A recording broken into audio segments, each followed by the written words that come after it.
So we know that the So yeah, training is the bit that's tangible, isn't it? You can follow a plan, you can get further, you can go further. How do you train your brain to overcome the obstacles that you're talking about? Is there a way of doing that?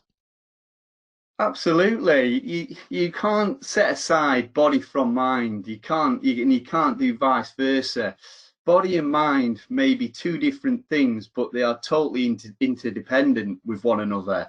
If your body feels good, your mind feels good. If your mind feels good, you feel pretty good physically.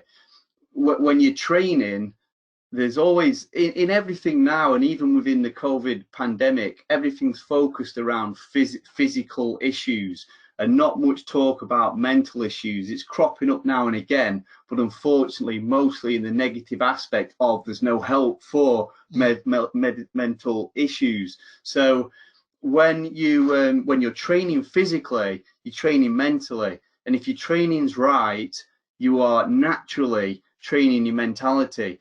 You're trying to emulate the event best you can without doing the bigger distance, and Feel that's the why pain. ultras, yeah, they're difficult to prepare for, because in a marathon you can pretty much run near a marathon. You might peak at 22 miles, for instance, to run 26, but if you're running 100, you don't peak at like 80, 90 miles. You might peak at your longest run at 25, 30 miles. So there's this big unknown that you might not know how you react, but by repetition of your training, and consistency is key, day in, day out, and learning how you react. And again, this is this self-awareness.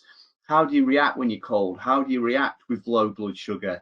How do you react when you know you need to take fluids on? What foods and nutrition work best? The only way you're going to do it is through training. And so for me, you are training your mind as much as you are your body when you get your Mm. preparation right.